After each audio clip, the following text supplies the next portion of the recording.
کہ 25 کلو چنے تیجے میں ضرور ہوں گے، 25 ہی کلو لانا. اور میرے بھائی 25 ضروری نہیں ہے، 15 کا حساب ہے 15 لے آؤ، 10 کا حساب ہے 10 لے آؤ، 5 کا حساب ہے 5 لے آؤ. اور اگر 1 کلو کا بھی حساب نہیں ہے تو 1 کلو بھی مت لاؤ، خالی تسبیح کے دانوں پہ 1.25 لاکھ کلمہ پڑھ لو. مسئلہ چنے کھانا نہیں، مسئلہ 1.25 لاکھ کلمہ پڑھنا ہے. بہت اچھی بات بتائی، بہت اچھا بات ہے کہ نہیں؟ افضل بھائی میں آپ کو کیا بتاؤں، غریب آدمی کا تو مرنا بھی آسان نہیں ہے. اگر غریب آدمی مر گیا تو کہہ رہا تیجے میں چنے کر، 10ویں میں چنے کر، 20ویں میں چنے کر، 40ویں میں چنے کر، 4 بار چنے کروا رہے ہیں. اور 150 روپے کلو چنا مل رہا ہے، اور 25 کلو چنے 4 بار آ گئے. ذرا بتائے 1 کوئنٹل چنے کتنے کے ہو رہے ہیں؟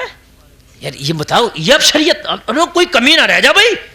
گاؤں والے یہ نہ کہہ دے کہ اپنے ابا کا اس نے اچھے سے نہ کیا سارا معاملہ، اور تو نے اپنے ابا کو گالیاں بھی کی جب یہ زندہ تھا، اس کے تو خیریت نہیں لیتا تھا، اسے دیکھ ریکھ نہیں کرتا تھا، الگ ہو کے اس کی جھونپڑی الگ ڈالتی تھی، تب تجھے نہیں کہیں گے اللہ کے فرشتے کے اس نے اپنے باپ کا خیال نہ کیا. بتائیے آپ مجھے، جب تیرا باپ زندہ تھا تب تو نے اپنے باپ کا خیال کیا ہوتا، تبھی سے تو نے انواع و اقسام کی چیزیں کھلائی ہوتی، تب اس کی خدمت کیا ہوتا. اس کے تیجے 40ویں میں 1 کلو چنا بھی نہ لاتا، اگر اپنے باپ کی خدمت کر کے اسے راضی کر گیا ہوتا تو خدا کی قسم اللہ تجھے جنت کا حقدار بنا دیتا.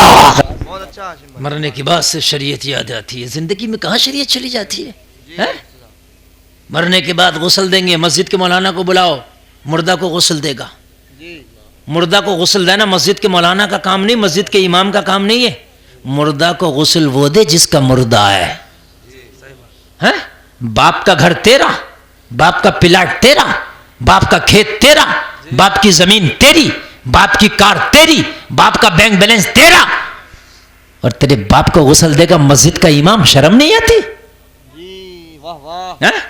ایک آدھ پلاٹ نام نہ کرا امام کے. ایک بات بتاؤ، اگر مسجد کا امام تیرے باپ کو آخری غسل دے گا تو ایک پلاٹ بھی تو امام کے نام کرا دے نا.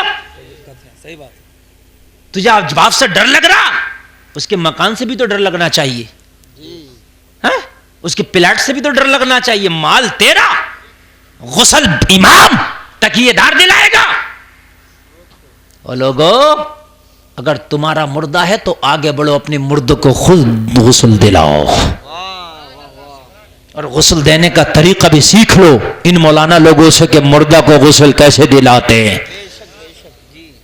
اور کہو گے مولانا مردہ کا غسل تو بات کی بات ہے، یہاں تو زندہ کا غسل یاد نہیں ہے. حقیقت بتا رہا ہوں میں، ہمارے مسلمانوں کو مردہ کو تو بات کی بات ہے، زندہ کا غسل یاد نہیں ہے. ہاں ہائے ہائے ہائے،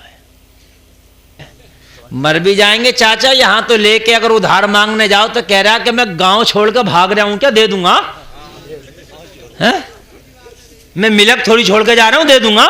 اور تم مر گیا تو ملک ہی چھوڑ جائے گا، ہندوستان چھوڑ دے گا، تو قبرستان میں چلا جائے گا. اللہ اللہ، آخری بات سن لیں، بس 1 منٹ کی بات بھی نہیں ہے، بس بہت لمبی میری تقریر ہو گئی. 1 گھنٹہ 40 منٹ تقریر، یعنی پورے 100 منٹ میں بول گیا. ماشاءاللہ.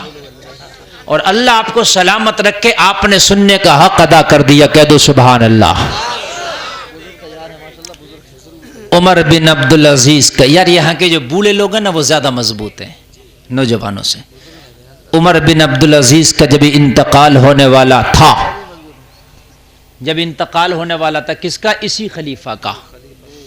تو اس نے اپنے قریبیوں سے کہا میرے مرنے کے بعد جب قبر میں میرا لاشا رکھ دو، میرا جنازہ رکھ دو، تو ایک بار کفن ہٹا کے میرا چہرہ ضرور دیکھ لینا.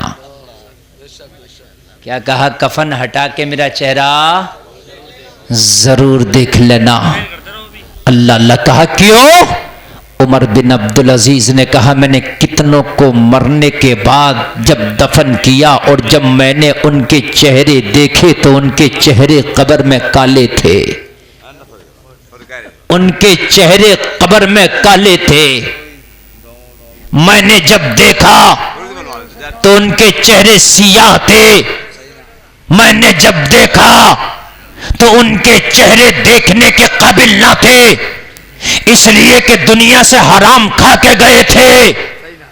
عمر بن عبدالعزیز نے کہا جب میرا انتقال ہو جائے، مجھے قبر میں رکھا جائے تو ایک بار میرا کفن ہٹانا، میرا کفن ہٹانے کے بعد میں ان لوگ ایک بار میرا بھی چہرہ دیکھ لینا کہ میں نے اللہ کی مخلوق کے ساتھ انصاف کیا ہے کہ نہیں کیا ہے۔ اللہ نے جو مجھے امانتیں ادا کی تھی ان امانتوں کا میں نے حق ادا کیا ہے کہ نہیں کیا ہے، میرا چہرہ دیکھ لینا۔ چند دن آئے، عمر بن عبدالعزیز کا انتقال ہو گیا۔ انتقال ہوا، لوگوں ذرا غور کرنا، لوگوں نے جنازہ تیار کیا، لوگوں نے کفن پہنا دیا، لوگوں نے جنازہ پڑھ بھی لیا، کاندھے پہ بٹھا کر کے سوار کر کے عمر بن عبدالعزیز کو اس کی قبر کے پاس لے گئے۔ قبر کے پاس جا کے جنازہ رکھ دیا۔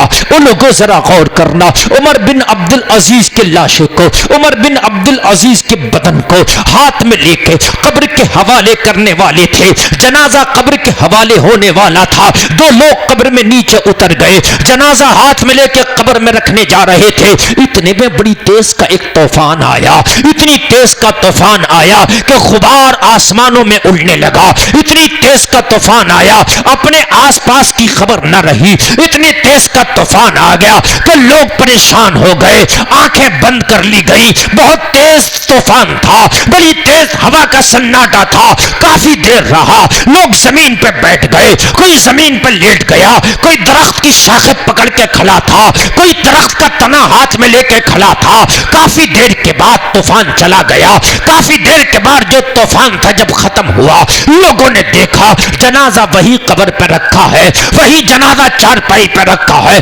لوگوں نے کہا جلدی سے جنازے کو قبر کے حوالے کرو۔ وہ لوگوں جب جنازے کے قریب میں آئے، تاریخ میں لکھا ہے عمر بن عبدالعزیز کے جنازے کے اوپر سینے پہ ایک کاغذ کا پرزہ رکھا ہوا دکھائی دیا۔ لوگوں نے کہا یہ طوفان سے پہلے تو نہ تھا، یہ کہاں سے اڑ کے آ گیا؟ ذرا کاغذ کا پرزہ تو اٹھاؤ۔ تو کسی نے کہا تھا ایک بار ذرا کھول کے پڑھ بھی تو لے، اس کاغذ کے پرزے میں لکھا کیا ہے؟ وہ لوگوں ذرا غور کرو، تاریخ گواہ ہے، تاریخ گواہی دے رہی ہے۔ کاغذ کا پرزہ اٹھایا گیا، عمر بن عبدالعزیز کے سینے سے کاغذ کا پرزہ اٹھا کے جب اسے کھولا گیا اور کھولنے کے بعد جب اسے پڑھا گیا تو کاغذ کے پرزے میں لکھا تھا او عمر بن عبدالعزیز، ہم نے مرنے سے پہلے تیری بخشش کر دی ہے۔